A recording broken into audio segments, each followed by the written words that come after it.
छोटे थे सभी भाई, 6 भाई और 3 बहन, लंबा परिवार।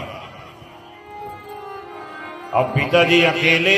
अब खेती बाड़ी आप जानते हैं कि खेती बाड़ी करने में कितना अनाज होता है। 1 महीने 2 महीने का अनाज निकलता था और 2 महीने बाद फिर वही संघर्ष चालू हो जाता था। लकड़ी काटो और दुकान में ले जाओ और उसको बेच करके और सुबह में 8 बजे 9 बजे के पहले ले करके आ जाते थे, बेच करके राशन खरीद करके।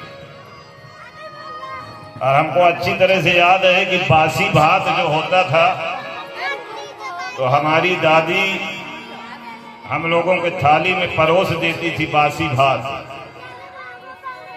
और बगल में हमारे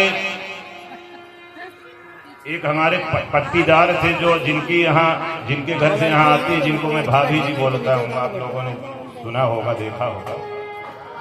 इनके घर से माठा लेने के लिए, मट्ठा होता है मट्ठा, तो हमारी दादी जाती थी लोटा लेकर के, मट्ठा लेने के लिए जाती थी और 1 लोटा माठा लेके आती थी और उसमें 3-4 लोटा पानी मिला करके और फिर उसमें नमक डाल के हम लोग भात में मिला करके खाया।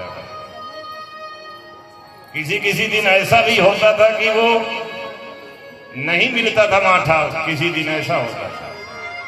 तो फिर जिस दिन मट्ठा नहीं मिलता था उस दिन दादी हमारी संकोच के कारण आती ही नहीं थी लौट करके, वहीं कहीं पेड़ के नीचे बैठी रहती थी। और हम लोग जान जाते थे कि आज नहीं मिला है, तो फिर पानी और नमक मिला करके भात में हम लोग खा करके और एक अपना जीवन जो था वो बिताए हैं। और हमारे बाबा जी ने तो बचपन में ही हमको 8 वर्ष की आयु में ही आश्रम में ले जा करके, वृंदावन में जो सुदामा कुटी नाम का आश्रम है बंसीवटी में, वहां ले जा करके रख दिया कि यहाँ संस्कृत पढ़ो, वेद का अध्ययन करो और भागवत कथा पढ़ो। तो उस आश्रम का भी यही नियम था कि एक समय का भोजन, दोपहर का भोजन मिलता था वहां पर और टाइम फिक्स होता था। 11:30 बजे दिन में भोजन एक बार मिल जाता था और रात के समय में दोपहर की बनी हुई सिर्फ 2 रोटी मिला करती थी। अब उन मोटी मोटी रोटियों को आपको जैसे भी खाना हो, नमक में खाओ या पानी में मिला के खाओ, वो रोटी के अलावा बाकी कुछ भी नहीं। तो इन परिस्थितियों से होकर के मैंने भागवत का अध्ययन किया है। और तब वो समय था कि इतना तकलीफ सह करके भागवत की पढ़ाई किए। चप्पल तो हमने पहना ही नहीं है, कम से कम 15 वर्ष की आयु तक पैर में चप्पल जूता हमने नहीं पहना। 15 वर्ष की आयु के बाद जब मैं पहली बार 14 वर्ष की आयु में आया हूँ, मुंबई मेरी कथा हुई थी मलाड, खेतान परिवार के यहाँ। तो तब मैंने पहली बार जब मुंबई आया तो उस समय मैंने चप्पल धारण किया, नहीं तो नंगे पांव ही 14 वर्ष की आयु तक। यही सुदामा जी के बारे में लिखा, शीस पगा न झगा तन पे, प्रभु जानी को आहि बसे के ही ग्रामा, धोती फटी सिलटी दुपटी अरु पाय उपाना की नहीं सा। सुदामा जी महाराज जब 4 मुट्ठी चावल लेके आते हैं और द्वारपाल से निवेदन करते हैं कि मुझे कृष्ण का दर्शन करवा दो, भगवान उसी समय अपने राजसभा से उठ करके रुक्मणी जी के कक्ष में जा करके बैठे और रुक्मणी जी भगवान के पैर में से जो भगवान की चरण पादुका है उसको उतार रही थी। एक पैर का उतारी थी, इतने में एक द्वारपाल आ गए और बोले कि प्रभु, एक पागल ब्राह्मण आया हुआ, विक्षिप्त ब्राह्मण आकर के खड़ा है द्वार पर, पागल लग रहा है। रुक्मणी जी को लगा कि कोई बात है, क्योंकि इस समय द्वारपाल नहीं आते हैं, जरूर कोई न कोई गंभीर विषय है। हो सकता है कि प्रभु को जाना पड़े बाहर, तो रुक्मिणी जी ने एक ही चरण की पादुका उतारी थी और एक चरण, जिस चरण में भगवान ने पादुका पहना हुआ है उस चरण को पकड़ करके बैठी हुई। भगवान बोले कि क्या बात है, कौन है वो, पागल है ये, तुम्हें कैसे पता चल गया? तुम डॉक्टर भी बन गए, वैद्य भी बन गए, जो ये देख करके बताने लग गए कि कौन पागल है कौन सही है। द्वारपाल ने कहा प्रभु उसकी बातें ऐसी हैं कि उसकी बातों से ऐसा लग रहा है कि वो पागल है। भगवान बोले कि बताओ क्या बात है ऐसी जिससे तुमने उसे पागल कह दिया? द्वारपाल बोले कि उसके सिर पर कोई पगड़ी नहीं है, पैरों में कोई जूते चप्पल का निशान नहीं है और शरीर में ढंग का कोई कपड़ा भी नहीं है। जो धोती पहना है 50 जगह से फटी हुई। भगवान बोले इससे ये तो साबित नहीं होता है कि वो पागल है। द्वारपाल ने कहा कि वो आपको अपना मित्र बताता है, इसलिए हमको ऐसा लगा कि वो पागल हो गया है, पागल है कोई विक्षिप्त ब्राह्मण, क्योंकि आप द्वारिकाधीश हैं और उसके चरण में चरण पादुका तक नहीं है, फटी हुई धोती पहना है, फिर भी आपको अपना मित्र बताता है, तो इसलिए मुझे लगा कि वो पागल है। भगवान बोले कि क्या नाम है उसका? बोले उसका नाम सुदामा है। और जैसे भगवान ने सुदामा नाम सुना कि मेरा मित्र सुदामा आया हुआ है और उसको तुम पागल बोल रहे हो और द्वार पर छोड़ करके आ गए हो। भगवान के एक पैर में चरण पादुका थी, दूसरे पैर में भगवान पहने भी नहीं। रुक्मिणी जी ने भगवान के चरणों को पकड़ा, जल्दी जल्दी दूसरी चरण पादुका पहनाने लगे, लेकिन तब तक भगवान उठ करके दोनों हाथों को उठा लिए हैं और सुदामा सुदामा कह करके भगवान दौड़ने लग गए और द्वारपाल को भगवान डांटने लगे कि सुदामा आया है और उसको तुम द्वार पर खड़ा करके आ गए हो और उसको पागल कहते हो। दोनों हाथों को उठा करके भगवान सुदामा सुदामा सुदामा कह करके दौड़ने लग गए। और जिस समय भगवान दौड़ने लगे तो भगवान के दौड़ने पर एक क्षण के लिए भगवान ने सुदामा जी का नाम सुना है तो भगवान पूरे संसार को, पूरी सृष्टि को विस्मृत हो जाते हैं, भूल जाते हैं। और जब भगवान पूरी सृष्टि को भूल करके अधीर होकर के सुदामा के लिए दौड़े हैं, सुदामा सुदामा, तो पूरी पृथ्वी उस समय कांपने लग जाती है। द्वारिका का महल जो है वो डगमगाने लग जाता है। तो भगवान ने देखा कि कहीं ऐसा ना हो कि पूरी सृष्टि का प्रलय हो जाए। भगवान ने अपने गले से दुपट्टा गिरा दिया और बोले कि जाओ पृथ्वी को सांत्वना दो, समझाओ कि अभी महाप्रलय का समय नहीं आया है। मैं अपने मित्र के लिए दौड़ रहा हूं, मेरे सुदामा के लिए दौड़ रहा हूं। आगे आगे भगवान दौड़ रहे, दोनों हाथों को उठा के सुदामा सुदामा कह करके।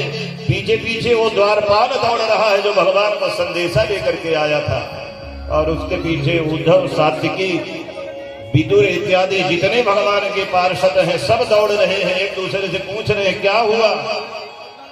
द्वारपाल कहता है कि पता नहीं, कोई सुदामा नाम का ब्राह्मण आया है, क्या लगता है भगवान का, क्या लगता है प्रभु का, हमें नहीं पता, लेकिन जब से हमने उस ब्राह्मण का नाम बताया है प्रभु ऐसे रोने लग गए जैसे कोई छोटा सा बालक खिलौने के लिए रोता है, और ऐसे अधीर होकर के रोते हुए दौड़ रहे। और यहाँ भगवान दौड़ रहे हैं, एक दरवाजे को पार किया, दूसरे दरवाजे को पार किया, तीसरे दरवाजे को, 7 दरवाजों को पार करते हैं भगवान। और वहां सुदामा जी मेन द्वार पर बाहर खड़े हुए हैं, 7 द्वार के बाहर, और सोचने लग गए कि बहुत देर हो गई और कृष्ण तो बहुत बड़ा आदमी बन गया है, मैं निर्धन हूं, गरीब हूं, क्या पता कृष्ण को मैं याद भी हूं कि नहीं हूं, और वो मुझसे मिलने क्यों आएगा इतनी दूर तक, अभी उसके विश्राम का समय है। इतना बड़ा आदमी है, द्वारिका का राजा है, मैं तो निर्धन हूं, गरीब हूं, मेरे घर में तो 2 वक्त का भोजन भी नहीं है, तो ये मेरी गलत फहमी है, मैंने ये पाल रखा है मेरे मन में कि कृष्ण मेरा मित्र है। हो सकता है कि कृष्ण मुझे भूल गया हो, आएगा भी कि नहीं आएगा। और यदि कृष्ण नहीं आया और जो द्वारपाल संदेशा लेकर के गया यदि वो अकेला आया और आकर के अपमानित करेगा, बोलेगा कि बड़ा कृष्ण का मित्र बनता था और कृष्ण ने मना कर दिया, नहीं आए मिलने के लिए, और कहीं धक्का दे करके मुझे यहाँ से भगाएगा, उससे पहले मैं खुद ही लौट जाता हूँ। और ऐसा सोच करके सुदामा जी महाराज धीरे धीरे स्वयं लौटने लग गए हैं। जहाँ से आए हैं उधर ही जाने लगे। तो थोड़ी दूर तक सुदामा जी महाराज चले गए थे वापस, और इतने में सुदामा जी के कान में भगवान के शब्द पड़े हैं, सुदामा सुदामा सुदामा कह करके भगवान सुदामा को पुकार रहे हैं। और सुदामा जी ने पीछे की ओर मुड़ करके देखा तो दोनों हाथों को उठा करके द्वारिकाधीश रुदन करते हुए सुदामा की ओर दौड़ रहे हैं। जैसे कोई जन्म जन्मांतर का बिछड़ा हुआ प्रेमी अपने प्रेमी को पा करके उत्साह पूर्वक रोते हुए, प्रसन्नता के अश्रु बहाते हुए आलिंगन करता है, ऐसे भगवान दौड़ रहे हैं सुदामा जी की ओर। और सुदामा जी ने भगवान को देखा अपनी ओर आते हुए, पहचान गए कि ये तो मेरा द्वारिकाधीश है, मेरा कृष्ण है, वही स्वरूप है जो बालपन में, जो आश्रम में साथ में रहते थे, वही कन्हैया है, बस उम्र बढ़ गई है। सुदामा जी भी भगवान की ओर दौड़ पड़े हैं, डंडी हाथ में से गिर गई, छोड़ दिए, और दोनों हाथों को उठा करके सुदामा दौड़े हैं। लेकिन सुदामा जी को ठोकर लगी है क्योंकि वृद्ध हैं, और ठोकर लगी तो सुदामा जी महाराज जमीन पर गिर गए। लेकिन भगवान के बड़े बड़े हाथ हैं, और भगवान ने सुदामा जी को अपने हाथों में संभाल लिया है, नीचे गिरने नहीं दिया, और भगवान ने उन्हें गले से लगा लिया। कस करके भगवान उनको जकड़ लेते हैं, अपने बाहों में लिपटा लेते हैं, और ऐसे भगवान रोने लगे, ऐसे रुदन करने लग जाते हैं कि जैसे कोई बाप अपनी बेटी को विदा करता है, जैसे कोई माँ अपनी बेटी को विदा कर रही हो, या जैसे कोई सिपाही वीर गति को प्राप्त हो जाता है और उसकी सब जब लौट करके घर में लाई जाती है तो उससे मिलने के लिए जैसे उसके परिवार वाले लिपट लिपट करके रोते हैं, ऐसे भगवान सुदामा जी से गले लगा करके लिपट करके रो रहे हैं। भगवान ने अश्रुओं से ही सुदामा जी को नहला दिया, अश्रु से सुदामा जी को भगवान ने भिगा दिया, गरम गरम अश्रु। और आंसू जो होता है वो खारा होता है, भगवान ने गरम गरम अश्रु और खारे अश्रु से ऐसा लग रहा है जैसे सुदामा जी के शरीर की थकान को मिटा रहे हैं, क्योंकि सुदामा चल करके आए हैं, शरीर में जितनी थकान है सारी थकान को भगवान ने मिटा दिया है सुदामा जी। अब भगवान इतने जोर से जकड़ करके कस के पकड़े हैं, कई मिनट तक भगवान पकड़े रहे। बाद में भगवान को लगा कि मेरा मित्र कमजोर है, दुर्बल है, इसको दर्द हो रहा होगा, तकलीफ हो रही होगी। तो भगवान ने थोड़ा सा अपने बाहु पास जो थे थोड़ा ढीला कर दिए, और जब भगवान ढीला किए तो सुदामा जी भी सोचने लग गए कि मेरे मित्र को मेरी हड्डियां गड़ रही हैं। तो सुदामा जी ने भी अपना हाथ थोड़ा ढीला किया। भगवान सुदामा जी को ले गए हैं, और भगवान का ये प्रेम देख करके आकाश मंडल से देवता लोग फूल बरसा रहे हैं। द्वारिका के जो लोग हैं वो जय जयकार कर रहे हैं कि धन्य है ठाकुर, धन्य है द्वारिकाधीश। मित्रता कैसे निभानी चाहिए यदि सीखना है तो ये द्वारिकाधीश। जे न मित्र दुख हो ही दुखारी, तिन्ह निलोकत पातक भारी। आज द्वारिकाधीश ने ये दिखा दिया कि कैसे मित्रता निभाई जाती है, कैसे मित्रता करी जाती है। कहाँ द्वारिकाधीश हैं और कहाँ सुदामा जी दीन हैं, दरिद्र हैं, निर्धन हैं, लेकिन द्वारिकाधीश ने कैसे गले से लगा करके निपटाया है, ऐसे बच्चे की तरह दोनों हाथों को उठा करके दौड़े। भगवान ले आए हैं सुदामा जी को, और अपनी सोने की जो गद्दी है, जो सिंहासन है, उस पर बैठा देते हैं। और रुक्मिणी जी की ओर भगवान ने देखा, इशारा किया, और रुक्मिणी जी इशारे से ही समझ जाती है कि भगवान क्या चाहते हैं।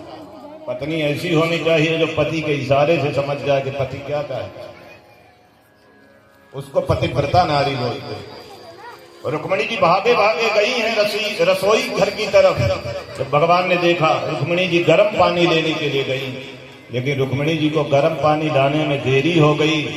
भगवान ने अपने आंखों से अश्रु बहा बहा करके ही सुदामा जी का पैर धो दिए।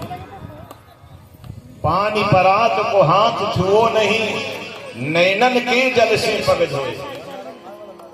रुक्मिणी जी लौट के आई गर्म पानी लेके, तब तक भगवान ने आंख से गिरा करके अश्रु सुदामा जी का पैर धो दिया। रुक्मिणी जी गर्म पानी लेके खड़ी आश्चर्यचकित हो गई कि ये ब्राह्मण कौन है, कौन सा पुण्य किया है पूर्व जन्म में, जो लक्ष्मी नारायण अपने अश्रु से इसके पैर धो रहे हैं और बालक की तरह रुदन कर रहे हैं। अब भगवान ने फिर रुक्मिणी जी की ओर दोबारा देखा। इस बार रुक्मिणी जी जल रख करके भागी और जा करके रुक्मिणी जी 56 भोग बना करके लेके आती। सुदामा जी के सामने रख दिया। भगवान बोले पाइए। सुदामा जी महाराज पूरे 56 भोग को एक में ही मिला दिए और मिला करके पाने लगे। तो रुक्मिणी जी सोच रही है कि मैंने इतनी परिश्रम से 56 व्यंजन बनाए हैं और ये ब्राह्मण एक में ही मिला करके सब पा लिया, एक ही साथ, सारी मेहनत मेरी बर्बाद कर।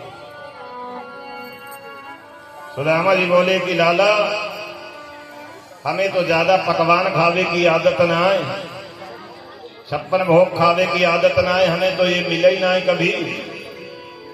हम तो टिक्कड़ खावे की आदत है हमारे के, कभी टिक्कड़ मिल जाए, 2 रोटी मिल जाए, या कभी भूखे रह लें यदि ना मिले तो। सुदामा जी ने सारा व्यंजन एक में मिलाया है, पाए हैं, और भगवान सुदामा जी का पैर दबा रहे हैं। चारों तरफ से रानियां घेर ली हैं और घेर करके रानियां बैठी हुई हैं। तभी सुदामा जी से भगवान कहते हैं कि मित्र, ये बताओ कि आपकी शादी हुई कि नहीं। सुदामा जी ने कहा कि हाँ लाला, शादी हो गई और तुम्हारी भाभी का नाम है सुशीला। और जैसे सुशीला नाम भगवान ने सुना तो तुरंत भगवान ने हाथ आगे बढ़ा दिया। बोले मेरी भाभी ने मेरे लिए क्या भेजा है, मेरी भाभी ने मेरे लिए जरूर कुछ न कुछ भेजा होगा, क्या भेजा है बताओ। सुदामा जी सोचने लग गए कि इतनी रानियां चारों तरफ से घेर के बैठी हैं और कन्हैया तो बच्चे के जैसे हाथ आगे बढ़ा रहा है। यदि ये 4 मुट्ठी चावल जो लेकर के आया हूं, इस समय यदि दे दिया कि ले लाला तेरी भाभी ने ये भेजा है, तो बड़ी बेइज्जती हो जाएगी मेरे कन्हैया। ये रानियां सोचेंगी कि जिसके लिए दोनों हाथ उठा के दौड़ रहे थे, रुदन कर रहे थे, वो 4 मुट्ठी चावल लेके आया है। तो सुदामा जी ने बात को बदल दिया है और उस जो 4 मुट्ठी चावल था उसको दबा के रखे, कांख के नीचे दबाए हैं। बहुत बार भगवान ने प्रयास किया, लेकिन सुदामा जी हर बार बात को बदलते हैं। अंत में भगवान ने जबरदस्ती सुदामा जी के कांख में से पोटली को निकाल लिया और भगवान उस पोटली को खोल रहे हैं बाहर से। सही कपड़ा लगा था। भगवान ने जब अंदर खोला तो अंदर का जो कपड़ा था वो कपड़ा भी फटा हुआ था। भगवान समझ गए कि मेरी भाभी ने मुझे संदेश दिया है कि द्वारिकाधीश, मेरा पति इतना संकोची है कि आप ये मर जाएगा भूखा, इसका पूरा परिवार भूख से मर जाएगा, लेकिन मेरा पति इतना स्वाभिमानी है, इतना संकोची है कि तुम्हारे सामने हाथ नहीं फैलाएगा। इसलिए यदि मेरे पति की, आप अपने मित्र की यदि अवस्था जानना चाहते हो कि मेरा पति किस परिस्थिति में रह रहा है, किस दशा में रह रहा है, तो ये फटा हुआ कपड़ा देख करके समझ जाना मेरे घर में अपना 4 मुट्ठी चावल भी खुद का नहीं है, और वो 4 मुट्ठी चावल को बांधने के लिए अपना खुद का कपड़ा भी हमारे घर में नहीं है। ये सब कुछ मैंने मांग करके तुम्हारे पास में भेजा है। इस बात को भगवान तुरंत समझ जाते हैं और उसमें से 1 मुट्ठी चावल भगवान निकालते हैं और मुख के अंदर भगवान ने डाला और बोले कि मैं अपने मित्र सुदामा को मृत्यु लोक का सारा सुख प्रदान करता हूँ, धरती का जितना सुख है आज मैं सुदामा को देता हूँ। और दूसरी मुट्ठी भगवान ने फिर से लिया और उस मुट्ठी को भी भगवान ने मुख में डाला और बोले कि स्वर्ग लोक का सुख भी आज मैं सुदामा को प्रदान करता हूँ। और तीसरी मुट्ठी जैसे भगवान ने लिया और भगवान तीसरी मुट्ठी को पाने लग गए तो लक्ष्मी जी ने, रुक्मिणी जी ने भगवान का हाथ पकड़ लिया। बोले ब्राह्मण को देने लग जाते हो तो सांस नहीं लेते। ये भी भूल गए कि जब सोए हुए थे और लात मार करके गया था जो, वो ब्राह्मण ही था, छाती में लात मार के गया था। भृगु जी की बात बता रही है। भृगु जी गए थे भगवान के पास परीक्षा लेने के लिए। लक्ष्मी जी भगवान का चरण दबा रही थी